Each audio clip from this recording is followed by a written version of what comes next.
in the beginning. Okay, so no problem. So I'll just give a short introduction from the beginning, a recap of it. So as I mentioned, sir has completed his BE from the Pune University in 1997, and over 21 years of experience he has in the IT industry. He is currently working for as a chief education architect in KPIT Technologies Limited, Pune. Okay, he has worked in various capacities before Cognizant, such as solutions delivery, senior project manager of Infosys Technology, and associate consultant for Capgemini. And he has been internationally very famous, going through USA, Canada, UK, Australia, Belgium, and New Zealand. And beside excelling his academic career, as I mentioned to you, friends, that he has been keen about the spiritual science, and he has been taking interest into the wisdom literature such as Bhagavad Gita, Quran, Bible, and he has a keen interest to also spread such knowledge. For that reason itself, we have today with us Mr. Anand Balram sir here. So he has been a practitioner of Bhagavad Gita for more than over 10 years. So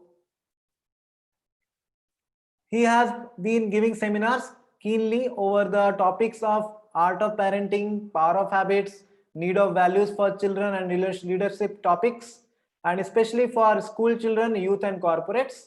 Over the years, he has been invited to deliver several such seminars to students in various premier institutes of the country, such as IIT Bombay, PCIT, VIT, SGCS, Nanded, Baramati College, and various esteemed colleges in Pune. He guides many youths in leading meaningful lives of peace and happiness.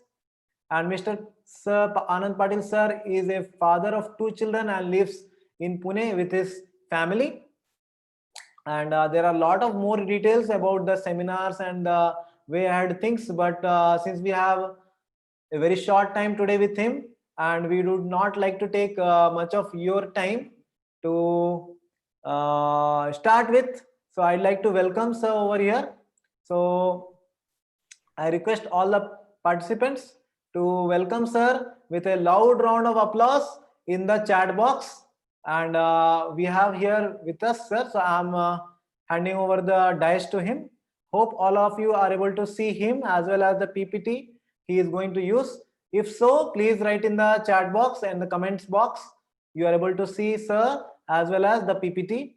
So thank you very much sir. Hare Krishna. So we like to welcome sir for this session of art of mind control, and we heartily welcome all the participants, each and every one of you, and Mr. Anand Patil sir from the side of ISKCON Dharwad for taking up this opportunity for sharing the knowledge with all of us on the concept of art of mind control. Thank you very much sir. Please, you can begin. Thank you, Venkatesh. Thank you so much, and welcome you all for this session. So today we're going to discuss about art of mind control. So I hope you have enjoyed the session so far, and you have been enjoying so far. So I hope you'll find this as useful as well. So it's a very interesting topic because mind control is a point which has been debated and discussed over ages, and nobody's been able to understand the extent to which the mind can be used, right? So that's what we want to discuss today. Now there are a lot of things which you can discuss, but these are some of the things which we'll try to focus on. What are the ill effects of uncontrolled mind? If we don't control our mind, what happens is what we want to discuss.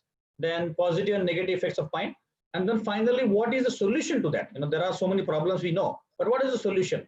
What is the role of a mind? How do you control it? And then question and answer, right?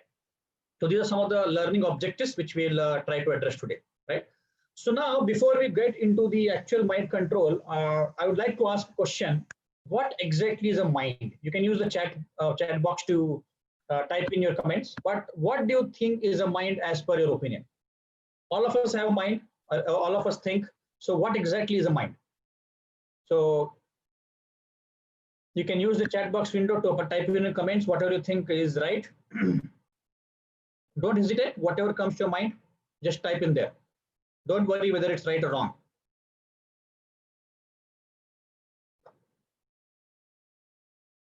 Okay, at least one can start so that the others will get inspired. It controls all our activities. Okay, it controls all our activities. Okay, to a certain extent, it is correct. What else? What else do you think of mind? What is the activities of mind? Mind is subtle. Yes, absolutely. Mind is very, very subtle. We can't see the mind. Any other thoughts? What does the mind do actually? What are its activities? Anybody else? It's a friend and enemy. Yeah, it depends upon how we utilize it. It can be a friend or an enemy. That's correct. It is an organ used for thinking. That's correct as well. Bhavana is saying mind is one which controls motor and sensory inputs and outputs. Yes. Anju is saying it gives signal.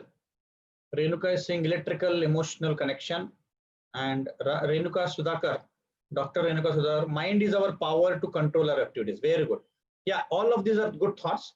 So mind is all what you guys said. It controls our thought, it controls our emotions.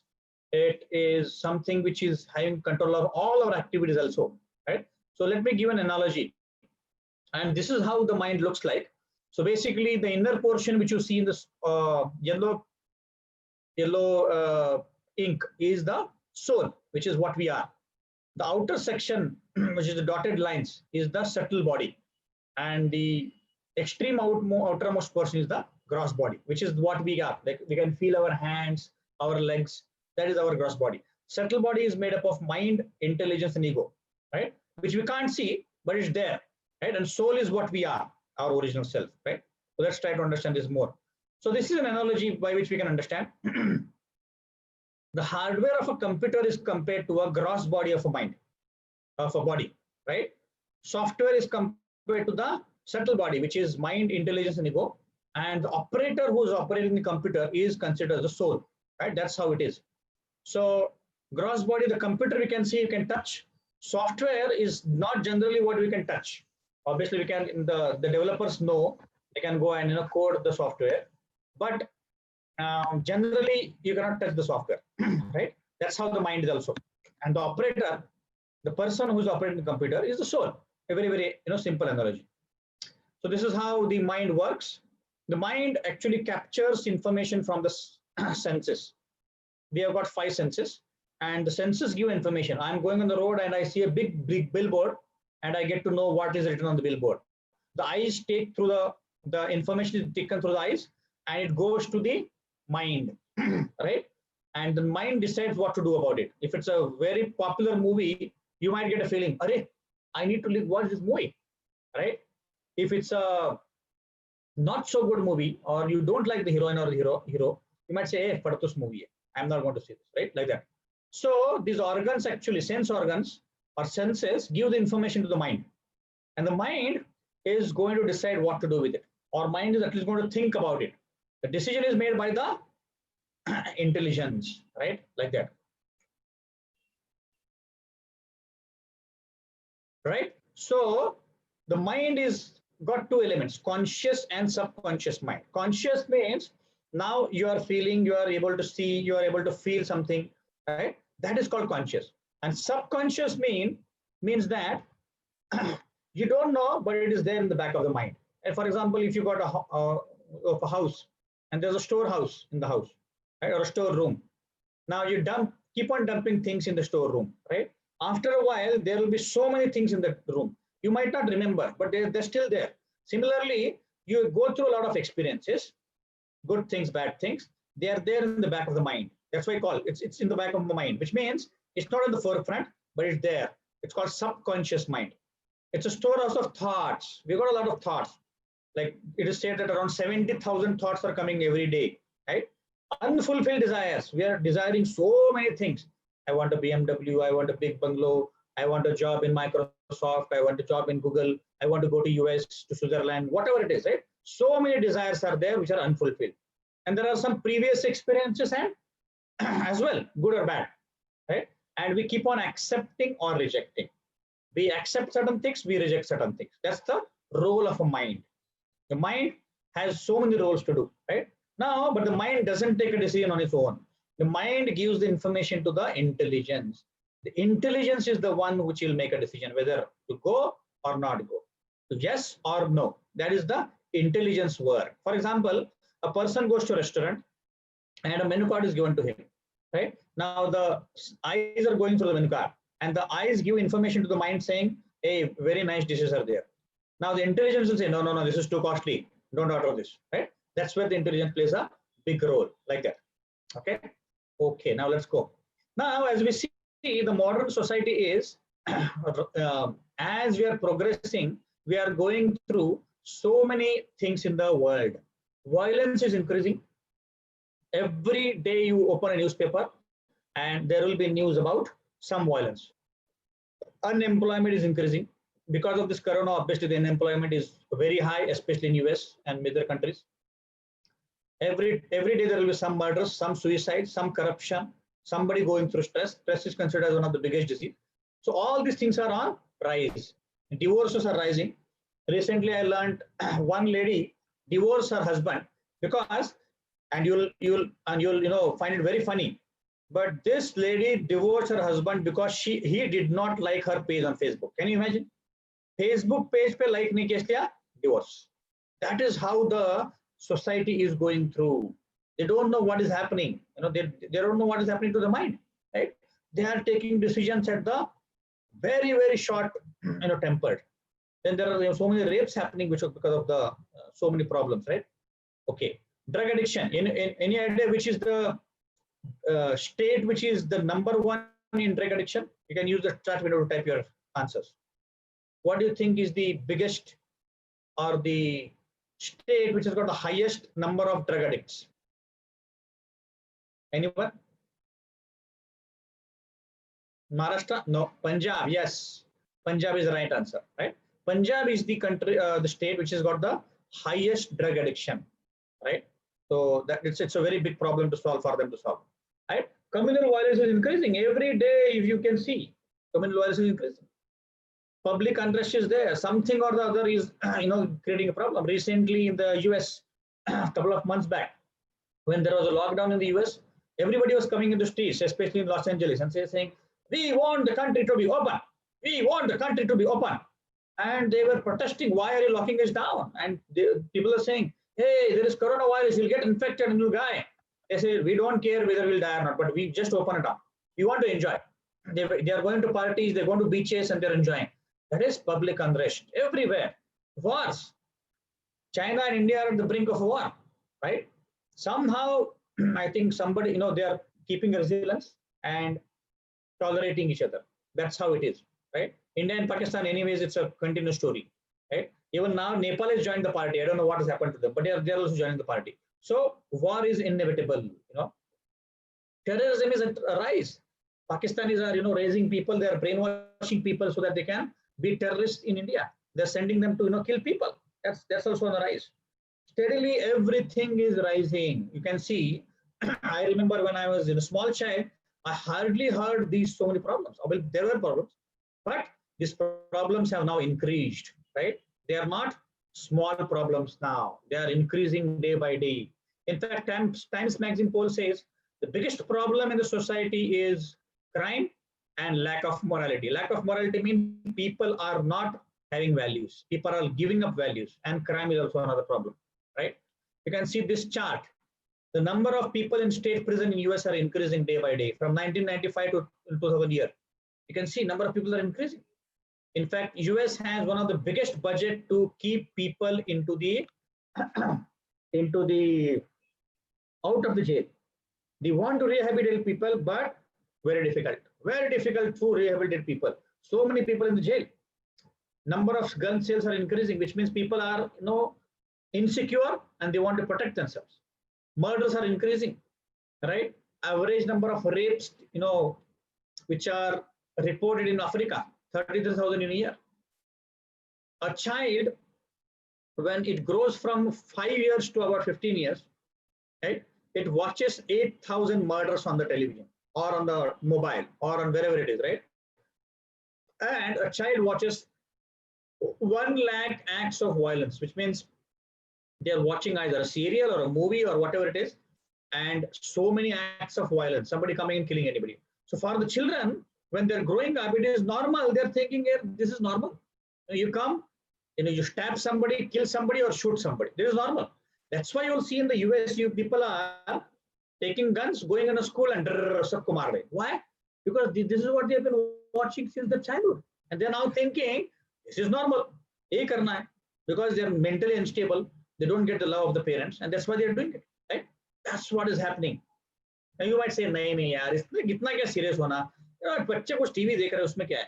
No, there are multiple cases reported where it has been seen that children watching television has had a big impact on their minds. For example, in Japan, at one place, I mean multiple cities, they observed there was a cartoon which was being released or broadcasted, and was seen that about 100 children at different places, not the same place, different places actually went unconscious after watching the serial.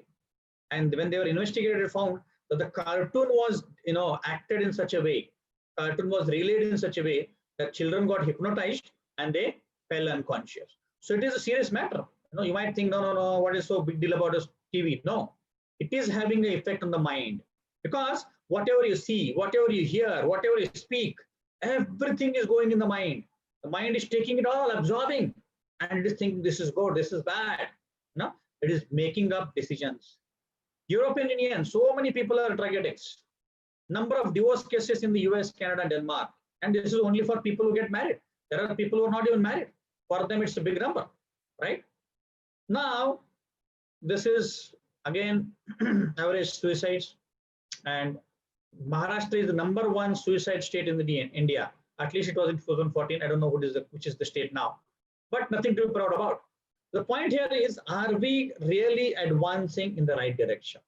So many problems there, everywhere you observe there are problems, one or the other. And now you can see, all of us can see the pandemic is actually creating a havoc in the society. So what is happening? Are we actually going in the right direction? Why is there so much chaos and confusion in society? People are becoming unhappy. People are dying, committing suicide because of stress. Where is the problem? Why is this? So one problem we can attribute to uncontrolled mind.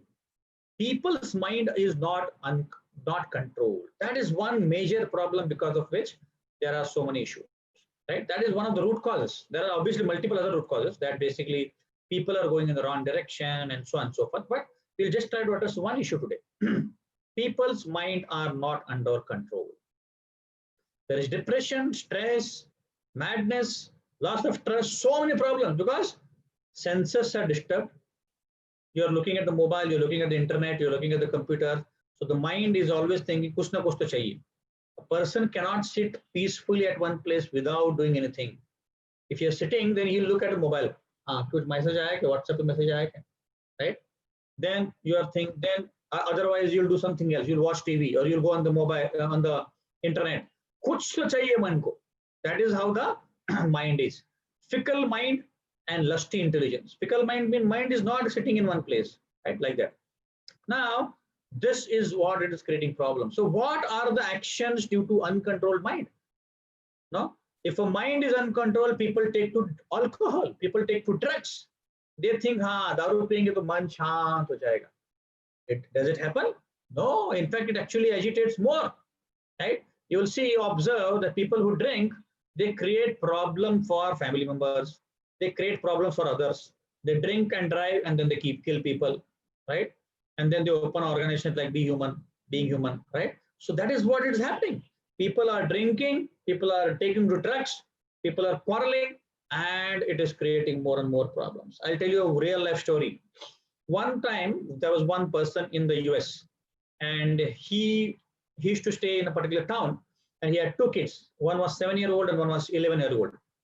So this father, he had bought a new BMW recently, and he had parked it in the driveway. In the US, most of the towns, there are independent houses.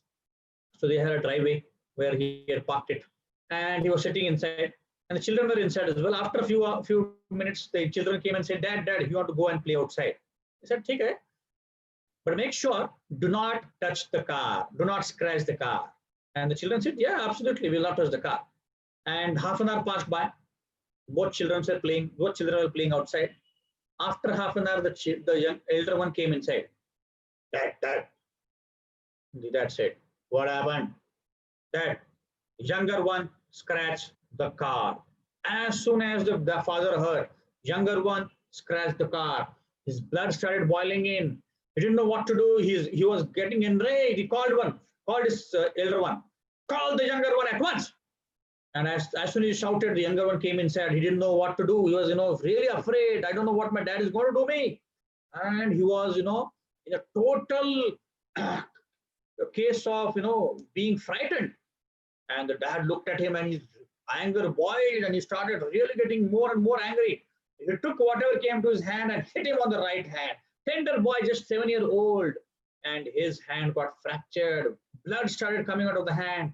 The child started crying uncontrollably. The dad, as soon as he came to his senses, he realized what he did. He had hurt a small boy without any major reason. He was really disturbed. He immediately picked the child, took him in the car, and took him to the hospital. The child was nursed. He was put a bandage, and he was peaceful now. All three of them, the father and both the children, were coming back home in the same car. The child was peaceful now. The father asked, the child asked the father, Dad, do you know what I wrote on the car? And the father said, I don't know, my child. He was already frustrated. He was already, thinking, how can I do this, my child? So the child said, Dad, I wrote on the car, I love you. As soon as the father heard this, he was really upset. He was disappointed with himself. He was devastated. He was already uncontrollably frustrated because he was not able to understand, how can I do this to my child? Now he was totally devastated. Now the story doesn't end there, my friends. The story doesn't end there. The story goes on that the next day the same father committed suicide. Can you imagine? One small incident of a scratch on the car, the father hits his son, the father commits suicide, and what not happened to the family? For what? Just one small scratch. And this story is not an extraordinary story. This happens with us many times. We might not commit suicide. We might not hit anybody, but we get angry. We get enraged at something.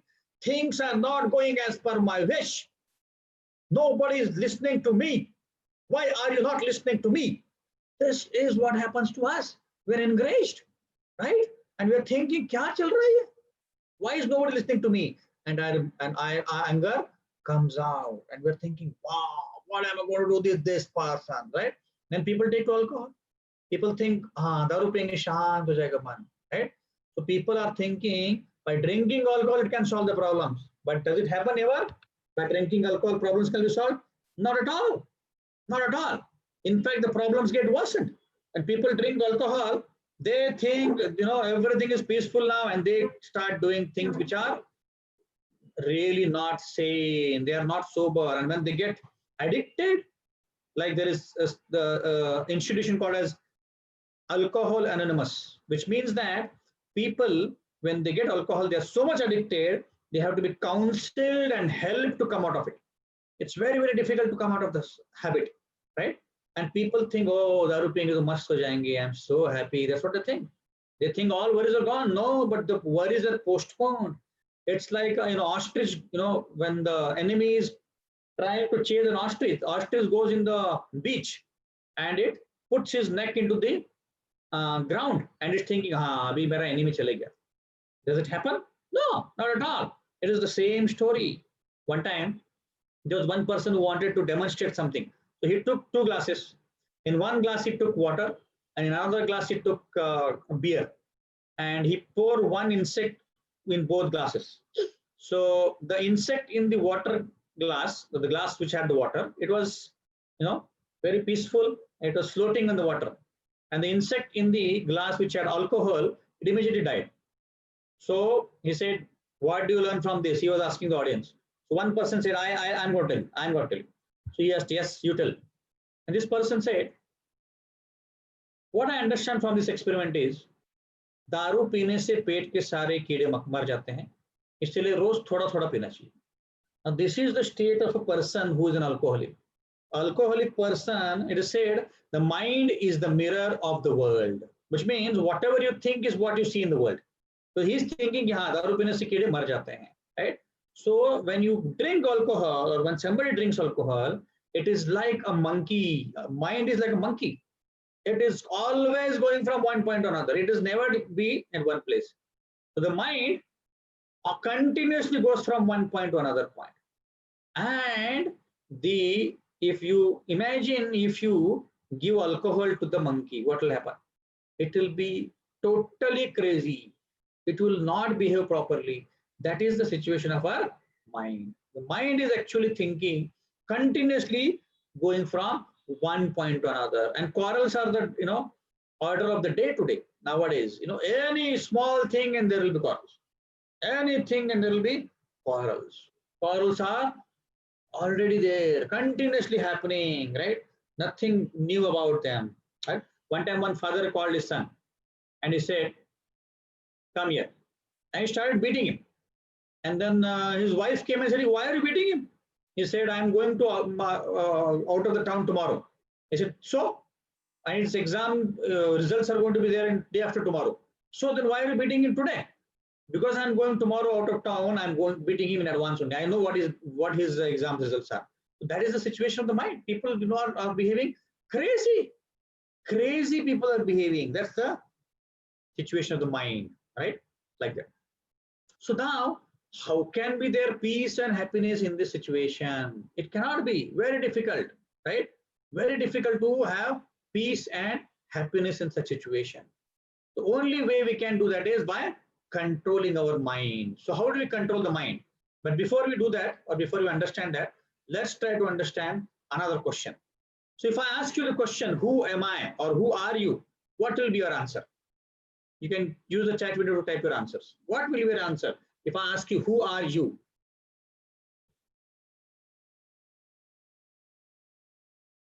Okay, Arju is saying I am me. Okay, who is that me? Just myself. Okay, Mallikarjun is saying a spirit soul. Okay, Ashwini is saying a soul. I am a human being. Manojit is saying. Dr. Renuka is saying I'm a God's creature. Okay, any other answers? Just 5-6 answers so far. There are about 22 participants.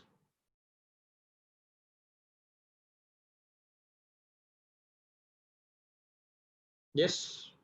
Who are you? I'm a great soul. Ashika is saying I'm a great soul. Yadnesh is saying I'm a man. Okay. So there are different responses. When I go to schools and colleges or in corporates and when I ask the questions, people start giving their names. I am Manojit. I am Venkatesh. I am Anand. I am Kundan. I am Yadnesh. Like that. I am Ashika. I am Manojit. I am Vinay. Right? Now, sometimes people, when I say don't copy others, you give your own answer. Then people say, okay, I am a student. I'm a corporate. I'm this and that. Then people, say, people give funny answers. One time somebody gave an answer saying, I'm a good person. I said, you shouldn't judge yourself. The others should tell you that you're good or not, right? That's what I say. And then somebody gives a very, very complicated answer. You say, I am a minute living entity who is stuck into this world. I said, what? So there are different answers which come from different people. Now, people relate most of the answers. Some of them answers are good, like eternal soul, but people relate different answers. They say, I am Anand, I am Shubham, I am this and that. Then they say, I'm a student, I'm a corporate, this and that. Now, all these designations or all these things which we are trying to relate, they're related to the body. When I say I'm Anand, I've been given a name Anand. That's why I'm related to this. Somebody says I'm a boy, I'm a girl. Again, it's related to body. Somebody says I'm a student. Again, related to body. Right? Now, your body is changing continuously. Let's say when Manojit, he was a small boy, right? He was a small boy, his body was totally different. Now his body is grown, it's totally different body, correct? So which means his body is changed. Somebody's name is, let's say, Vinay, right? Now we could change his name. From Vinay, we can say Vinayshri, something like that. That's possible. Nowadays, people change their sex. People change their color. Michael Jackson changed his color of the skin by doing an plastic surgery. So all these things are changing. One time, one person, she was a karate player. and she used to, teach karate, learn karate, and then discussions karate, friends karate, everything around in the world was related to karate. One time she was in a session and she broke her back, and broke so badly, the doctor said you will not be able to recover again. So she was wondering what to do now. सब कुछ karate था, सब कुछ बंद हो गया. Friends, family, everybody was karate, पूरा बंद हो गया. So the whole thing which she was able to relate to her karate was stopped, right? Like that. So like that, everything in our whatever we think as is our in our body, right? Everything can change. Like my name can be changed. When I go to a different city, my residence can be changed. If I go to the US, my obviously nationality might not change, but I will become an American Indian, right? Like that. So identities change, but I as a person do not change, right? Now some doctors say you are nothing but chemicals, right? Now for them, I want a question. If you're not, we are only chemicals, and we have done many experiments in the chemical laboratory. When we throw the chemicals after the experiment, do any of us cry?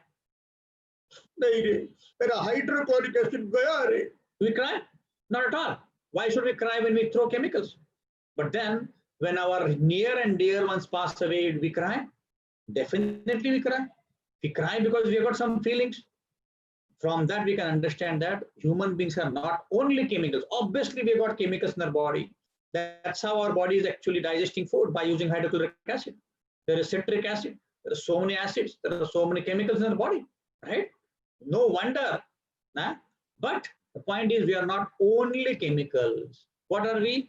As many of you have said, we are souls who are encaged in this body, right? Like Bhagavad Gita says, 2.13, Dehino asmin yatha dehe kaumaram yavvanam jara tatha dehantara prapti dhiras satrana mujyati. So as a child grows from childhood to youth to old age, right? It similarly enters into another body upon death. You can see the small child was born and then it grew, and this body was so small initially. Now it is grown, right? Now when it's grown, it's got a totally different body. Now where did the small body go?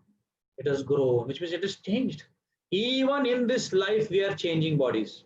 Like the scientists say, every 7 years over, your old cells die and new cells are born again, which means we get a new body totally new body in 7 years.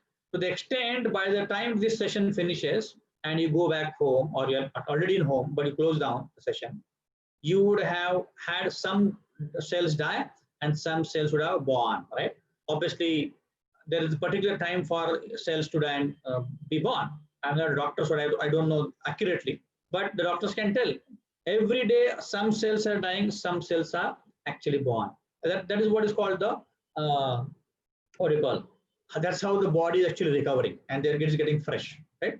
So exactly, the scientists say every 7 years, old cells die and new cells are born, right? That's how we can understand our body is changing, which means every 7 years we get a totally new body, right? We can make it out from the picture. The body is continuously changing, correct? Now, if it is changing, then who are we? If the body is changing, then who are we? That's the question we are trying to understand. And many of you answered that we are soul. That's why when we die, when we leave our body, right? When we leave our body, we get another body, right? How do we get the body? And what body it is depending on so many factors. So Krishna says in Bhagavad Gita, another sloka, 2.22. Vasam shirani yatha vihaya navani grihnati daroparani yatha sharirani vihaya jirnani anyani sanyati navani dehi. He's saying, as we change clothes, every day we change clothes, we throw away for washing the old clothes and then we wear new clothes, right? Similarly, the soul is getting new body, every life. Like Sachin Tendulkar, you can see in the picture, he's got different clothes on his body, but he's the same person. He's not changed. He's exactly the same person, correct? But he's changing different clothes, like that. Now, the body is also like a driver. A chariot, it is compared to chariot. The 5 senses are the horses of the chariot.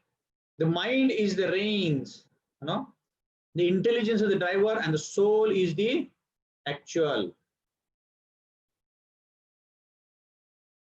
Yes. Yeah. Somebody's, I think Renuka is saying cells dying and new cells being born is a normal situation. If it doesn't happen, it's abnormal. Yes. So in this situation, you can see the horses are supposed to go as per the mind. The senses are supposed to go as per the mind. Whereas the intelligence is supposed to tell the mind where to go, right? And the soul is supposed to tell the intelligence where to go. But in the case which I narrated just now about the stories, the people whose intelligence and mind are perverted, corrupted, they behave abnormally. They get angry, they do actions which are not supposed to be done, right? Because their mind is not under control, right? The intelligence is supposed to control the reins, but that is not happening. That is why the mind is pushing the body to do things which we should not be doing, right? Like one time, I saw in news, a man killed his wife and daughter because he wanted to marry another girl. Now, why does he want to do this? Because the mind is telling him, you will enjoy with the new lady, you will enjoy with the new woman. Why do you want to live with the same bloody? This is what is happening to the mind, right? That's what is happening to the mind, right? Okay. So we talked about this earlier. The mind is such a thing that it can make heaven out of hell and hell out of heaven. A little thing, छोटा सा चीज को बढ़ा के बढ़ो, बहुत बड़ा problem है, बहुत बड़ा problem है. Like that, the mind will tell, right? It's actually not a problem, right? Krishna says in the Bhagavad Gita, bandhuratmatmanastasya yena atmaimatmana jitam anatmanastu shatrutve vartet atmayava shatruvat. One who has conquered the mind is the best of the friends. One who has failed to conquer, it is his greatest enemy, right? And Arjuna is saying, Chanchalam himane Krishna pramadi balvadrinam tasyam nigraham manne vayoru sudushkaram. He's saying the mind is very restless, it's turbulent, obstinate, and very strong. It doesn't listen to me. I can control the wind, but I am not able to control the mind. Very, very difficult. So Krishna is saying you can control it, but by practice. By detachment and practice, you will be able to control. Right? That's what he's saying. Okay. Now let's try to understand. Is knife good or bad? Can somebody tell me, is knife good or bad? Use the chat window. Is knife good or bad?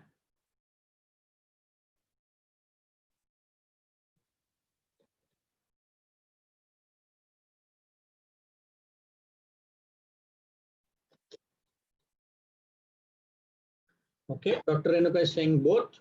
Arju is saying good. Arju is saying good. Okay. Mallikarjun is saying it depends on the use. Exactly. Ashika is saying based on how we use. Vinay is saying good. Yeah. So those who are saying good, what about if a knife is used by a thief to steal somebody? Is it good? Will it be good? If somebody uses a knife to steal somebody? No. That's why knife depends upon its use. If a knife is used by a doctor to save somebody, a good doctor, I mean, right? Then the knife is considered good. The same knife used by a thief to kill somebody or steal somebody is considered bad. So it depends upon the use of the knife. Is my voice breaking? Is everybody able to hear clearly? Somebody is notified me that my voice is breaking.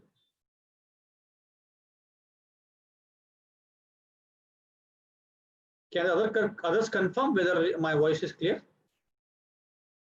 Okay.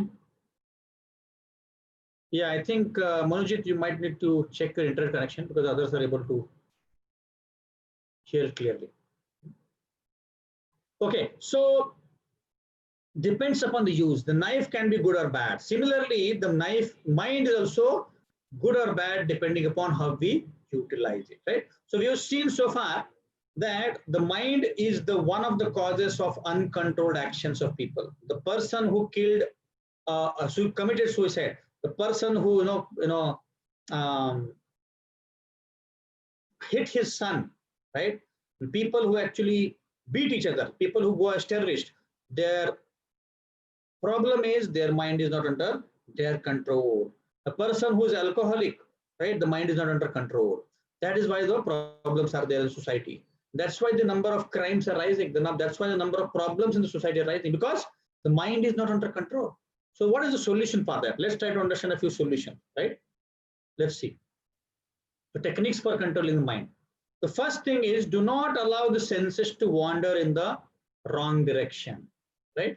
Because the mind is one thing which will actually, make you do bad things. Why is that? Because the mind is actually material in nature, right? And because it is material in nature, it wants new and new things. It doesn't discriminate between good and bad. Discrimination is done by the intelligence. But if the intelligence is weak and the mind is strong, then what happens is the mind can do bad things to you. For example, a person is diabetic and he goes in a party, and the host offers him all different kinds of sweets: gulab jamun, rasmalai, khaja, pedha, ice cream. He's offering everything to the friend, and the friend is diabetic and he's thinking. Now imagine what his mind is going to say. The mind is going to say, "Arey arey, खा लेते हैं, बहुत अच्छा है, बहुत दिनों से खाया नहीं, फोकट में मिल रहा है, खा लेते हैं." This is the mind is what is saying. Let me eat, let me eat. And the intelligence is saying, "No, don't eat. You're going to, pay for this tomorrow morning. You're a diabetic patient. Don't you recall what the doctor said?" The mind saying, "नहीं नहीं नहीं नहीं, बहुत दिनों से खाया नहीं. It's been long time, Baba. You're not eaten. खा लेना थोड़ा, क्या फर्क पड़ता है?" This is what the mind is saying. Intelligence, no, no, no, no, no, no. Now, if the mind is very strong as compared to the intelligence is not sharp, right? I'm talking about the discriminatory power of the intelligence. I'm not talking about being intelligent or not. Being intelligent means I'm not talking about the IQ factor, right? I'm talking about the discrimination. Then I'll tell you an example. You'll come to know. So there was an experiment done by some scientists. They took about 25 small children, about 5 to 6 years old. They brought them into a conference room, separate conference rooms, and they put a bowl in front of them. The bowl had some sweets, 2 pieces of sweets. And they told them, "You are given these 2 pieces of sweets, let's say 2 chocolates. If you don't eat these chocolates for the next 5 minutes, just wait for 5 minutes. You will be given 2 more chocolates, which means you'll have 4 chocolates. But if you eat these 2 chocolates within 5 minutes, you will not get anything." 25 children were experimented, and we can see the video. The children are looking at the chocolate, they're thinking, kya karu, right? They're hardly able to actually control themselves. 90% of the children actually eat the chocolate before 5 minutes. Some eat within 1 minute, some will eat within 4 minutes, but they eat. They cannot control themselves. Only 10% are able to discriminate. Let me just wait for 5 more minutes. This is how the mind is. Now you might say, "Isme kya badi baat hai? Bacche yaar khayenge chocolate, usme kya?" No. They actually trace these children again after 25 years, 25, 30 years, roughly. Do you know what it found? Very interesting study. You know what they found? The 10% children who could control themselves for 5 minutes, they had actually gone to the top of the ladder in corporate world. They had actually become successful very fast. The 90% of the children out of 25 children who could not control, they were still in average level. Some were successful, very, very average. Some were not successful. Some were addicted to some alcohol. And they were in problems. What does it show? What it shows is, when the mind is controlled and we are able to discriminate, then you can actually reach the height of success. Otherwise, it's very difficult. Similarly, in this case, when the person is trying to eat, and is a diabetic patient, the mind is saying, khale, no problem, eat it. And the intelligence is saying, don't eat. Now, because of this, if the mind is strong, that person is definitely going to eat it and he's going to suffer. The intelligence is strong, he will not touch it at all. Not touch it at all. That is how. That's why initial thing is, if you know you're diabetic, don't go to the party at all, where they are offering the sweets. That's what it's saying. Do not allow the senses to wander. That's the first control mechanism. Second is, stop the mind at the thinking stage, because before the mind acts or before you act, the mind is thinking, I need to do this, I need to do that. That's what it's thinking. So you have to stop it at the thinking. As soon as the mind says, I need to go to a movie, stop it there. No, as in English they said, nip it in the bud. When you nip it in the bud, it doesn't grow. Ignore the mind. Mind will always give you, thousands of things. Hey, lockdown ho gaya, bahut bura halat hai, everybody is suffering. What are you doing? This is what the mind will keep on telling you. But you need to get yourself engaged. If you listen to the mind, you'll get crazy. Tolerate its demand. Mind will come, like for example, you want to wake up early in the morning, let's say 5 o'clock, and you set an alarm, right? As soon as it is 5 o'clock, your mind keeps saying, hey, abhi abhi to soya tha. It was just few hours before I had slept. How come it is 5 o'clock? Just sleep for 5 minutes. Huh? This is what the mind is saying. Huh? Just listen carefully. Mind बोल रहा है 5 minutes होता है ना, क्या फर्क पड़ता है? You snooze the alarm. Another 5 minutes, the alarm is going to buzz. Alarm goes. You again snooze. ऐसे करते करते करते, it is 2 hours before you wake up and realize, I was supposed to wake up 5 o'clock. It is already 7 o'clock. What is happening here? You are giving the reins of your body intelligence to the mind. तुम बोल रहे mind की ले लो, control ले लो, जो करना है करो. Whatever you want, you can do with me. I am ready to do it. This is what you are telling. The intelligence is telling to the mind. Why is it doing that? Because the intelligence is not sharpened enough. Sharpened means it is not taking the right decision. Why? Because you are not giving the right input.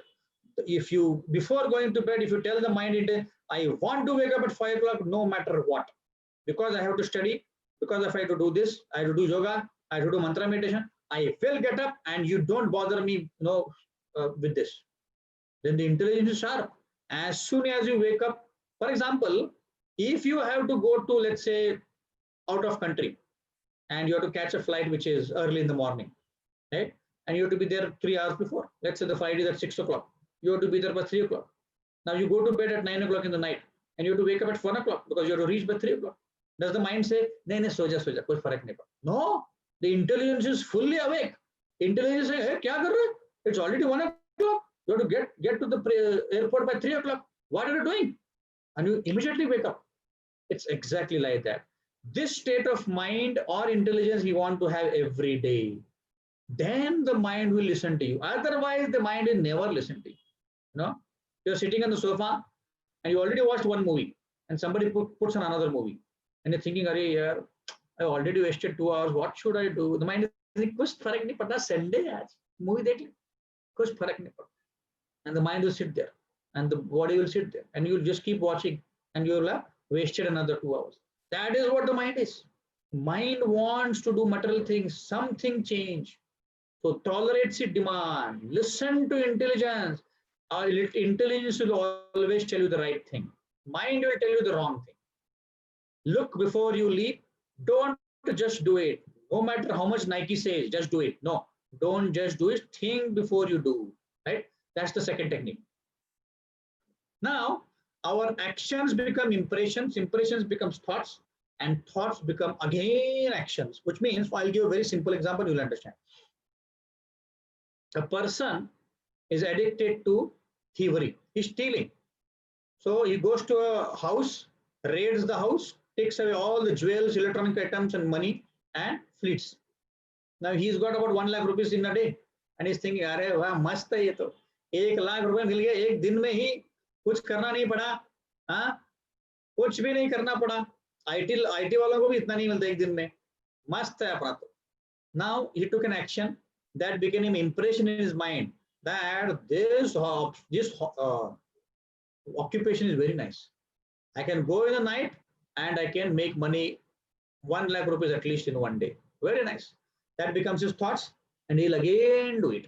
He'll keep on doing it until a police catches him and throws him in the jail. Now, what do you think after he comes out of the jail? Is he going to repeat that, or he'll become a better person? He will continue doing the same thing again. Why? Because in his mind, these thoughts are imprinted like casted stone. The impressions are saying, this is very nice occupation. Yeah, beach में थोड़ा police पकड़ लेते उनको भी खिला देते हैं.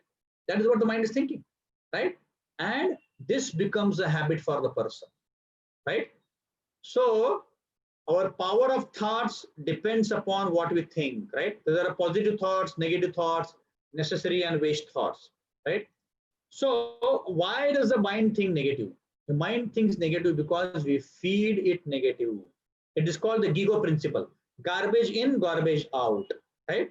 You will behave like the way we are listening, the way we are reading, the way we are hearing. For example, if you hear a lot of negative news, oh, Corona se itne mar gaye, Corona se itne patient ho gaye, Corona, Corona, Corona, Corona, your mind will become Corona.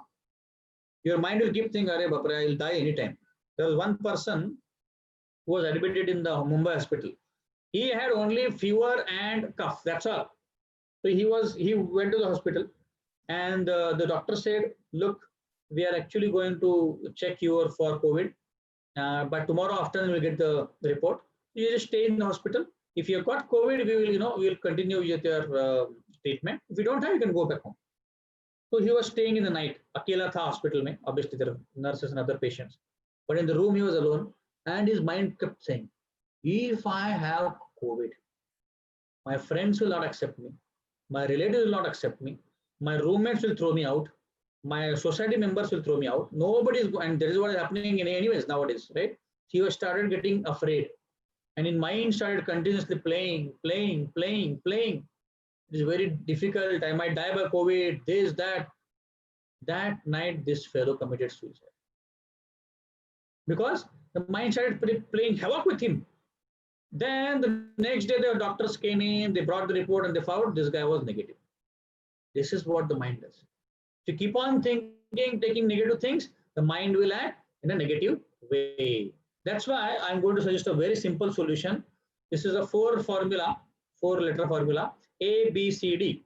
A means association, associating with saintly people, good people who are mentally stable, who do some religious practices, which will help them to become peaceful and more determined and stable mind. You have to associate with them by listening to lectures like this, by talking to them, going to temples or mosques or churches, wherever you want to go, depending upon your religion, right?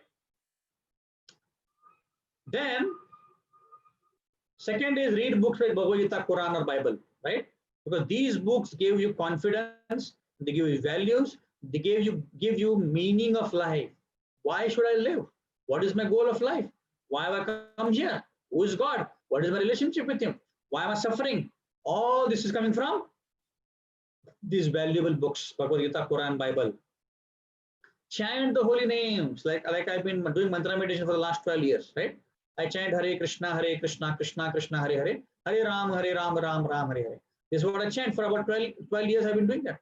This helps our mind to become peaceful and calm, because the mind needs some higher taste. If you give all garbage to the mind, it will act in a garbage way. If you give connection with God, if you give connection with Bhagavad Gita, it will become peaceful, right?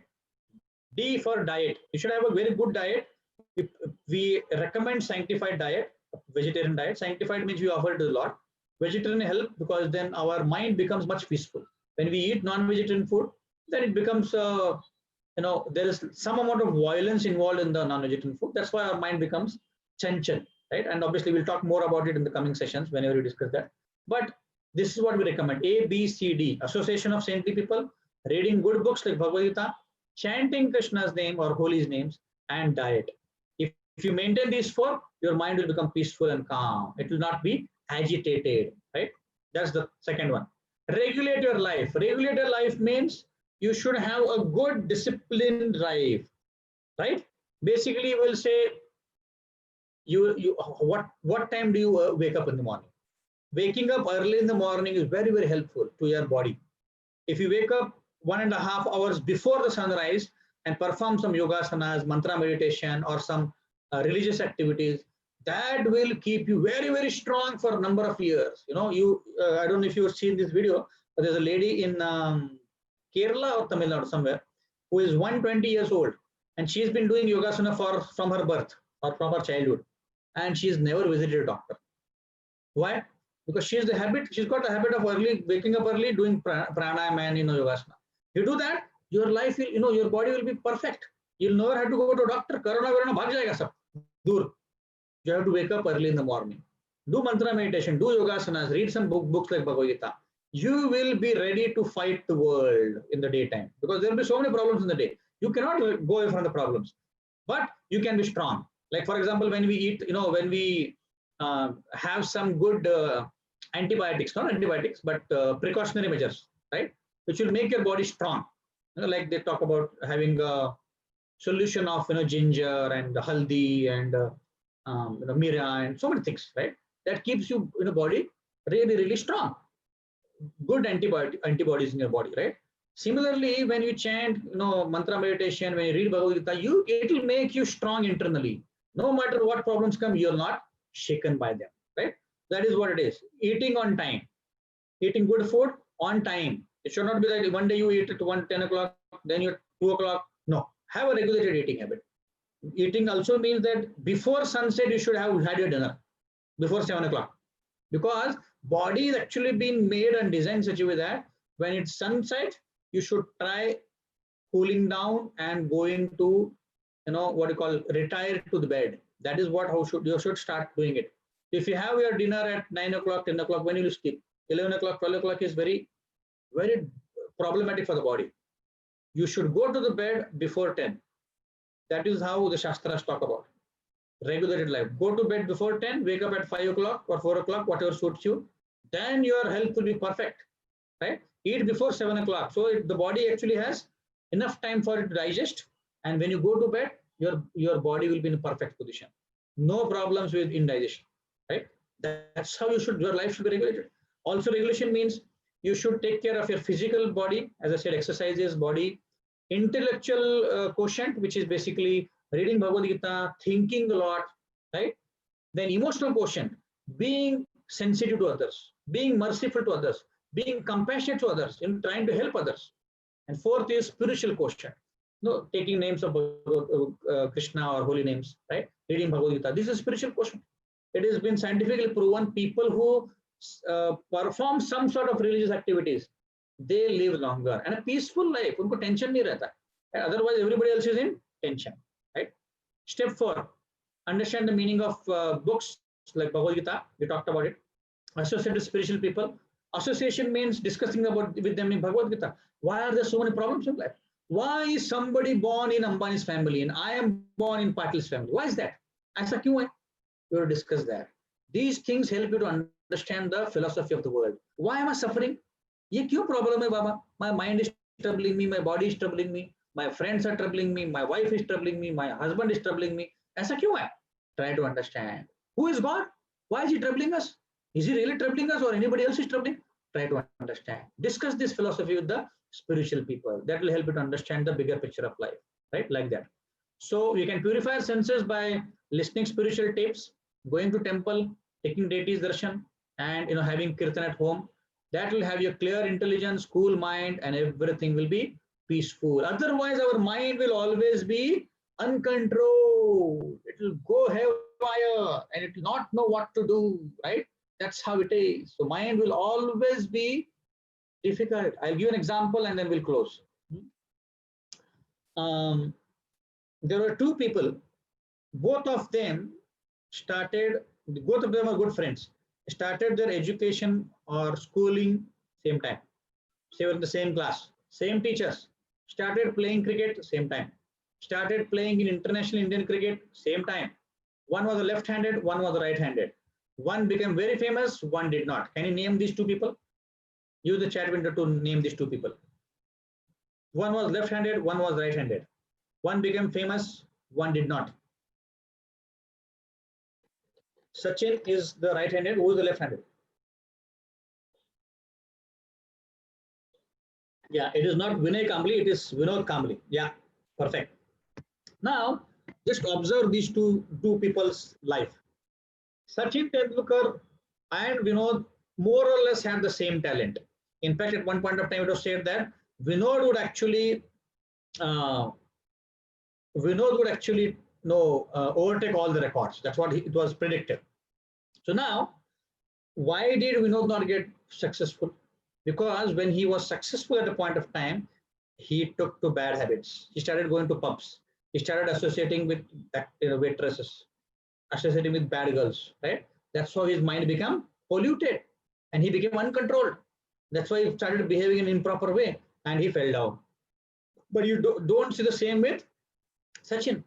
Never ever in his career he has behaved in such, maybe one or two instances here and there, but overall his chart in terms of his behavior has been constant because he's a controlled person. Although it might not be doing mantra meditation all, but that is what we are aiming at. That is what we learn from these two people. That we want to become Sachin Tendulkar in our life, not Srinath Kambli, because he took this profession. He was about to get successful, but he fell down. What this teaches is, even if you got a lot of talent in your life, if you don't have a good character, if you cannot control your mind, you might go haywire in your life. That's why you need the support of spirituality, mantra meditation, Bhagavad Gita, associating with people, and being able to discriminate between good and bad. That is what will make you successful in life. Otherwise, we'll be like any other people who will be dragged down by our mind and take to bad habits. I'll tell you a last story and then we'll end here. One time, one college boy used to come for our sessions, sessions like these, where we discuss Bhagavad Gita. So one day he went to his hometown, and after 2 weeks he came back and he told the speaker, I'm not going to come for any sessions. And he said, why? Because my parents told me it is not good for you to listen to these sessions. You just focus on studies. He said, take it. And he stopped coming. Years went by, about 5-6 years went, and one old man came in the temple, and he spoke. He asked to be, to meet the speaker, who was the earlier speaker of this boy. He met the speaker and he started explaining, I am the father of that boy. That boy's name was Purnananda. I am the father of Purnananda. And he said, oh, really? Where is Purnananda? I think it's been a long while you have met him. And he started crying. The father started crying. The father said, he used to chant, he used to take mantra meditation, but I was the one who opposed. I said, this is not your age to chant. You should actually study. You stop this. And he stopped that. He went back to college. As he went back to college, he left the good association. He was associating with saintly people, but he left that. He left that and he started taking drugs. He started taking alcohols, started smoking. The father knew nothing about this. 2 years passed and this guy became totally addicted. Totally addicted means totally addicted. After a while, this guy was to be admitted in the hospital for counseling, because he was addicted to drugs and alcohol and everything. And he was a hopeless case. The father came to Pune, admitted in the hospital, and then he realized his mistake. And then he came back and saying, I did a big mistake by asking him not to do mantra meditation. So if we don't associate with good people, there is a huge probability that we will associate with bad people who are going to, drag us down to the bad habits. So it's up to us whether we want to control our mind by mantra meditation, or we want to give away our mind to somebody else who will drag us to the lower depths of our life. Right? So thank you so much. If there are any questions we can take, I already saw one question. Let me just see what it is. Yeah. Ashika is asking, then how do we clear our impressions? Yes, our impressions are in the mind due to our past deeds in this life, in our last lives. So we can clear them by mantra meditation. Hare Krishna, Krishna Krishna, Hare Hare, Hare Ram, Ram Ram, Hare Hare. When you chant this mantra, when you take God's name, the names actually purify the mind and all the bad impressions go away. Like Valmiki was a hunter before. He was Ratnakar, his name was Ratnakar. And when Narad Muni came and said, you chant Krishna's name, Ram's name, he started doing that. And all his bad impressions were wiped out in a matter of time. So that is one of the best way to do that. Okay, there are some more questions. Arju is asking, are feelings and emotions the same? Can we control both through mind? Yes. So feelings and emotions are the same. Feelings are basically, I feel good, bad, I feel envy about somebody, jealous about somebody. These are all same things. Can we control both through mind? Yes.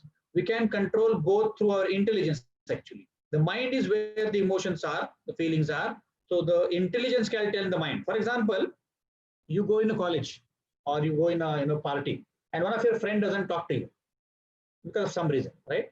So you start, the mind starting, yeah, this guy did not talk to me. Why is that? He always does that, this and that. The mind will start, bothering you. But the intelligence of the intelligence, no, this is the first time this has happened. And moreover, he might have some problem. Let me ask him. By that, you can control the mind through the intelligence. Right? So the mind, emotions can be controlled through the intelligence by using discrimination. This is right, this is wrong, like that. We may seem intelligent, but not emotionally. How to increase emotional intelligence? Yeah. Emotional intelligence primarily means that having empathy for other people, being sensitive to other people, right? For example, when I in office, I work from home sometimes. Now, obviously, I'm working from home. But if one of my team members who reports to me, he says, Anand, I want to work from home because I got some problem at home. It's my daughter's birthday. Okay, what is this? Working from home, you don't do any work at home. If I say like this, it is very insensitive of me, right? So I should be empathy. I have empathy to the person saying, sometimes he has to work from home. This is one example. In many cases, there are so many other examples where I have to be empathized to other person. If he behaves in a certain way, I have to understand, oh, he's also human like. For example, somebody makes a mistake. Like, let's say, somebody wife cooks rice and it is, jal gaya, right? It is burnt, or some dish is burnt, or the salt is more or less, right? Now, if you start, saying, hey, you always does this, that, you have to understand it's a mistake. You are humans. We can make mistakes. That's why you have to be sensitive to others, what they feel. Don't find faults in others, because we also have got so many faults, right? So we should not find faults with others. That is called sensitivity. That is called emotional intelligence. Sometimes we procrastinate things till the last date. We don't take initiation because there is always a fear of rejection. How to understand? Sometimes we procrastinate things till the last date. Okay, this is clear. We don't take initiative because there is always a fear of rejection. How to understand such situation? Yeah. So we don't take initiative. I'm assuming it's saying we don't take initiative because there is always fear of rejection. I don't know what context you're talking about, but I'll answer the procrastination thing. So the procrastination can be avoided by planning properly, right? If you plan properly, you will give up the habit of doing it the last moment, right? So every day you plan and understand what is the most priority for me today, and find out what is the last date of the particular thing and try to do it before that. So proper planning, being organized, will help you to actually become better. So there is a small book called The Art of Smart Work, written by a very great leader and author. So you can find it with one of the organizers. They will be able to help you. This book tells you all about being organized, being perfect with organizing and perfect with the planning. That will help you to be, give up procrastination. Okay. Prakash is asking how to train the intelligence in rendition. Yes, as I said already, you can read Bhagavad Gita. You can listen to lectures like these on Bhagavad Gita. You can chant mantra meditation like Hare Krishna, Krishna Krishna, Hare Hare, Hare Ram, Ram Ram, Hare Hare. By doing that, your intelligence will become sharpened, and you can start thinking about these problems of life. Why is there so many miseries? Who am I? Who is God? This will give you a lot of intelligence. That is the intelligence I am talking about. Intelligence which will help you to discriminate between good and bad, right? That intelligence is not something which you can get in the market. You have to develop it by hearing a lot, by reading Bhagavad Gita and scriptures like these, where it is given, the knowledge is given as to what is good and what is bad. We cannot make the decision what is good and bad. We will need to understand it through the scriptures like that. Vinay is asking how to get rid of any addictions like tobacco, alcohol. Yeah, good question. So we have to first of all understand the bad habits of tobacco and alcohol. The best thing to do is write down on a paper what are the bad habits of tobacco and alcohol, right? And paste it in a wall where you can see it at home. And every day you should see that. That will have an effect on your mind. Like for example, if you chew tobacco a lot, you might get mouth cancer. If you drink alcohol a lot, it will affect your liver, right? You can see this. You can Google this and you'll find. So many people are dying because of lung cancer and this cancer, liver, what is that called? Liver cirrhosis. There are so many diseases, right? So like that, basically we can get rid of addiction. If you should remind your intelligence, this is not good for me, this is not good for me. And then you gradually reduce that. For example, if somebody is taking tobacco every day, like for example, somebody is smoking or drinking, then you tell your intelligence from tomorrow, I'm going to reduce this. But let's say he is smoking one packet and he's drinking, let's say every day. Tell the mind, from tomorrow, I'm going to smoke one cigarette less. Like that, you reduce every day. Alcohol, you tell the mind, I'm going to reduce my drinking from once a day to twice a week or thrice a week, like that. So that you reduce, plan it properly, and a time will come, you will actually start thinking this is not good for me. So your intelligence needs to be sharpened to understand that the tobacco and alcohol is not good for you. Then only you will be able to give it. Your mind and intelligence should be strong to understand this is not good for me.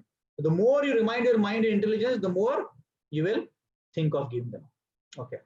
Is more sensational and too much care on others good or bad? Is more sensational and too much care on others good or bad? I don't ask. And Ashika, you might want to rephrase your question. I didn't understand the question. Is more sensational and too much care? No, I didn't understand the question. You might want to ask it again. Prakash, how to overcome dualities of thoughts? Yes, the dualities of thoughts are nothing but the mind is accepting and rejecting. Today the mind will think, oh, what a beautiful girl, what a beautiful boy. Tomorrow the mind will say, no, it's not beautiful. Or today it will think, oh, gulab jam is very nice. Tomorrow it will think, no, this is not good. Like that, the mind is always going to be dual, because the mind's habit is to be accepting and rejecting, right? So that can be reduced only by your intelligence. The intelligence should tell the mind whether it is good or bad. Right? That is how you're going to handle the duality. Also, dualities of life are because we are living in the material world. In the material world, which is what we are living in, there are dualities. There is happiness, distress. There is good and bad. Correct? So like that, if you tell the mind, if I am getting happiness now, I'm definitely going to get distress. If I'm in distress, I'm definitely going to get good things in my life. This is part of the life. If you tell the mind will not bother too much about it, and it will come out of the dualities, right? The mind will say, this is part of the life, like that. Okay, now Ashika has rephrased her question. Too much care on others and more sensitive towards others, is it good or bad? It depends. If you are a sensitive person and you're used to like that, in terms of being sensitive, it is good actually in one sense, because we have to be sensitive, but we should not be so much oversensitive that their troubles become our troubles. Like for example, it is said, don't take somebody else's crying baby, right? Because if we are weak ourselves, in our mind, and somebody else has got a problem, we also take their problem, then it will become a great problem for you to manage that, right? So we have to have a fine balance. Like for example, so if somebody is in trouble, you try your best to help them, but don't get emotionally invested in them so much so that if they're going to trouble, you're also going through trouble. You have to bring them out, not that we go with them down. For example, if somebody is drowning in a river, right? Now you need to have the strength to take them out. If you also don't know how to swim, correct, and there is no rope around, and there's no way you can get out, then you have to call for help. You cannot just go inside and think, "No, main bachaunga kuch bhi karke." No, but if you go inside, you'll also drown. Correct? That's why if you are strong enough to handle that, then you can go and help them so that they can come out of the situation. If you are not strong enough, if you think, I'm too sensitive, I cannot help others. If I try to help others, I will also get troubled. Then better not help. Try your best to the limit which you can, and then come out of it. Or get them other help where others can help them who are strong enough, like that. So we should be balanced in our approach. If we try to help others and then we also get dragged into it, no point, right? Like that. Okay. Does that answer the question, Ashika?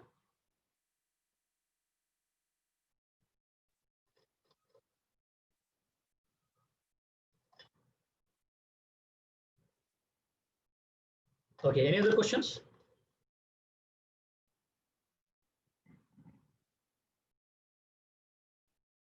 Are there any other participants on YouTube separately? Yeah, we can do that. We'll chant one now.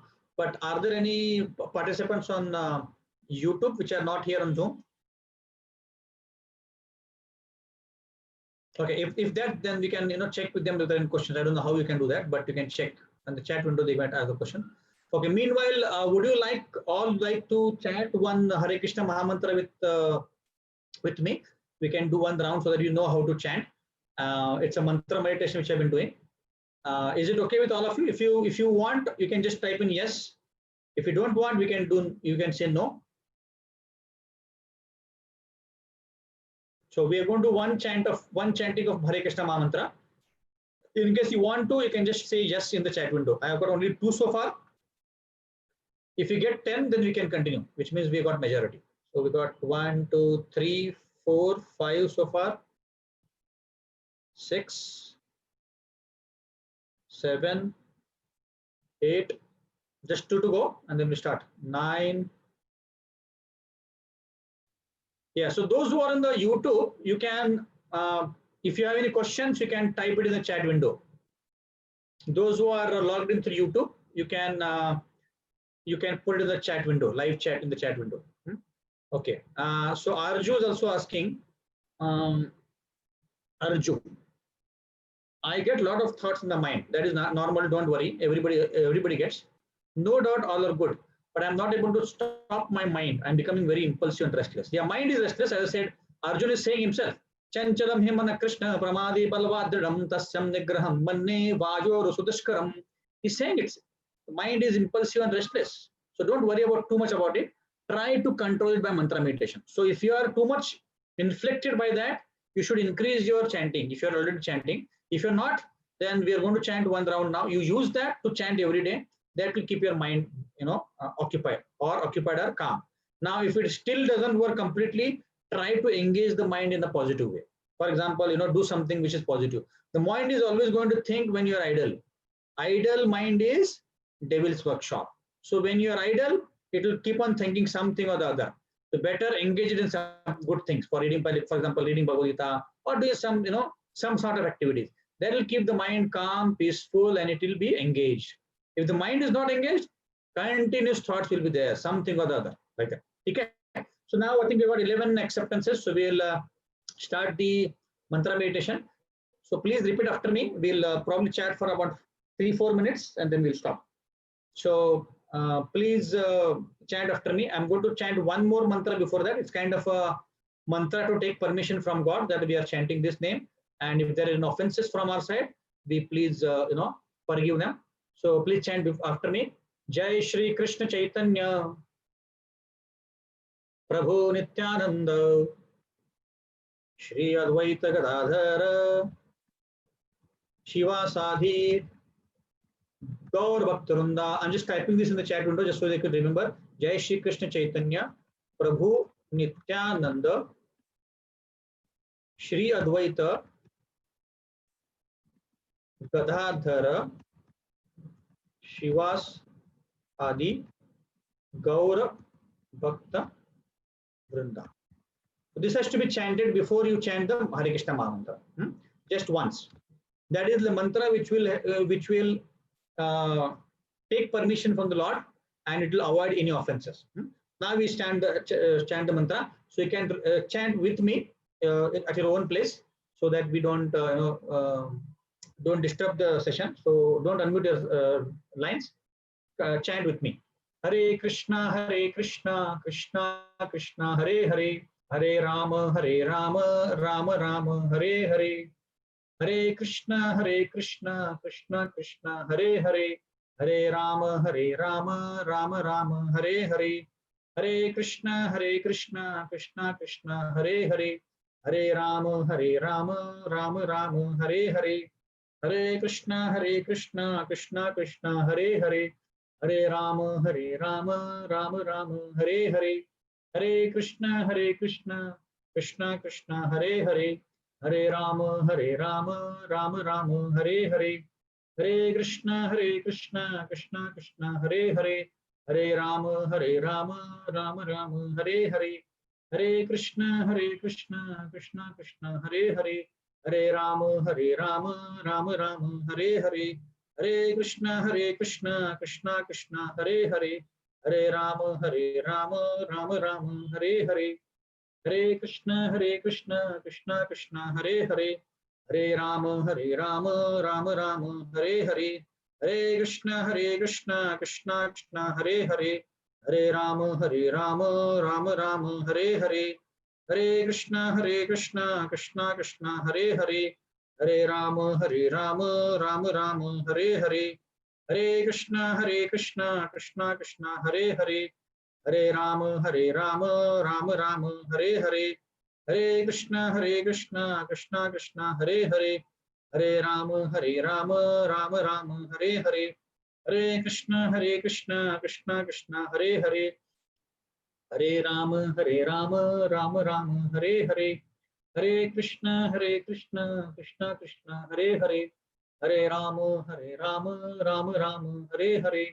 Hare Krishna, Krishna Krishna, Hare Hare, Hare Rama, Rama Rama, Hare Hare, Hare Krishna, Krishna Krishna, Hare Hare, Hare Rama, Rama Rama, Hare Hare, Hare Krishna, Krishna Krishna, Hare Hare, Hare Rama, Rama Rama, Hare Hare, Hare Krishna, Krishna Krishna, Hare Hare, Hare Rama, Rama Rama, Hare Hare, Hare Krishna, Krishna Krishna, Hare Hare, Hare Rama, Rama Rama, Hare Hare, Hare Krishna, Krishna Krishna, Hare Hare, Hare Rama, Rama Rama, Hare Hare, Hare Krishna, Krishna Krishna, Hare Hare, Hare Rama, Rama Rama, Hare Hare.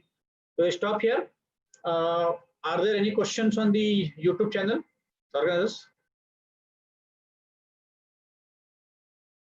Okay, so there's a question. How to deal with difficult people?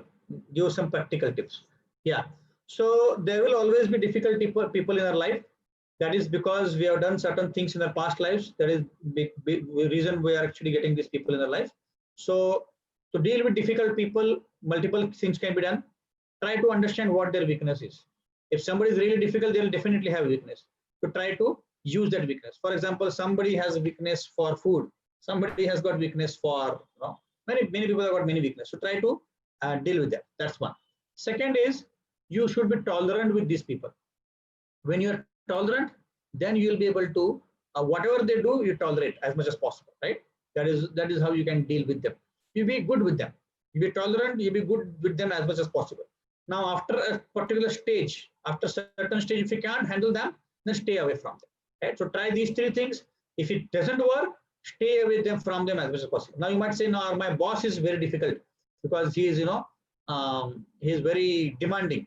Then, try to adjust as much as you can. Be tolerant, be patient, and it'll actually take care of it. Okay. Okay, thank you so much. I don't think there are any more questions. If so, we can close. Organizers, are there any questions? I think there are some announcements, so you might want to wait for a minute or two. Yeah, organizers, you can take over control now. You can make the announcements. Yes, Prabhuji. There is one question, I think Supreet Kulkarni is saying, yeah. Meanwhile, you can make the announcements. I think the question will come in the chat window. Okay. So we are very thankful for sir to being here with us. And yeah, I'll just switch on my video. Yeah. Yeah, Hare Krishna. So thank you very much, sir, for being with us today. And it was a very lively session, and we all got a lot of tips from the PPT as well as from your personal life, and very practical and lively examples how to control our mind. So I think your question is here. We can take in that, sir. Often deal with difficult people, that makes it difficult to work. Yes. We basically should look at it as part of the life, right? So generally, difficult people will help you to excel in your life, because difficult people come, which means we have to actually do our best. They bring out the best when we meet difficult people. That's one way of looking at it. So when you see difficult people, try to excel in your job. Then they'll become peaceful with you. That is one thing, which will make you better as well. Second thing is, now this is where I call it a law of karma. You would have done something to these people in the past life, possibly, right? That's why they are coming in your life to purify you, right? So you have to look at that in that context and say, okay, this is because of me only, because whatever is happening in our life is because of us.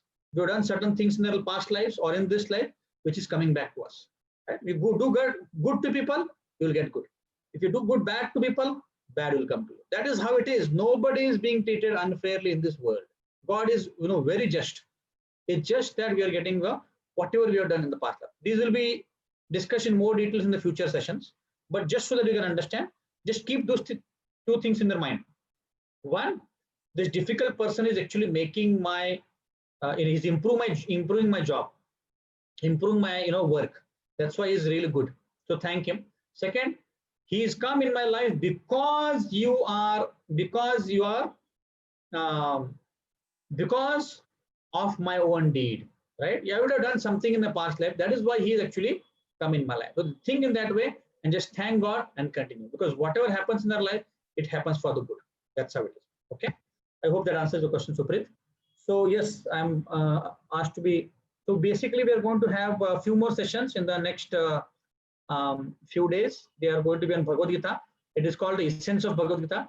So this is one of the wonderful sessions on Bhagavad Gita, which tells you how to become remain happy in life, how to find goal of life, who is God, who am I, why am I facing difficulties in life, why are there miseries all over in the life, and amidst these miseries, how can we be peaceful and happy in life? It is possible to be happy in life.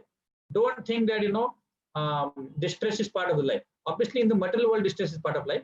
But when we actually understand the philosophy, when we understand what is what, then you'll be able to appreciate the life more. And for that, you need to know the philosophy, which is where these 10 sessions will come in picture. So the timings and when the sessions are going to be, the organizers will announce. But I greatly recommend all of you go through this, because you attended anyways 4, 5, 6 sessions already, or 7 sessions already. These sessions will help you to become more strong in your mind, in your heart, to take care of the difficulties in your life, and you will really become happy. I've been practicing myself for the last 12, 13 years, and it has helped me a lot to become a better person, to become a peaceful person, God-loving person, more compassionate to the others. So many good qualities start coming in you if you start practicing. So that's what I would say. Thank you so much. The organization can take it over. Thank you, sir. So we'd like to thank Mr. Anand Patil, sir, a lot from core of our hearts, from ISKCON Dharwad. So he has taken out his valuable time and given such practical tips for the session of Art of Mind Control. So we are very, very thankful, sir. So again and again, we'd like to have you here at our podium so that we can get such valuable knowledge from your side. So very kind and very thankful for all of you, the participants also. And a few announcements are there, as sir mentioned to all of you just now, that upcoming Bhagavad Gita course is there for all of us. That is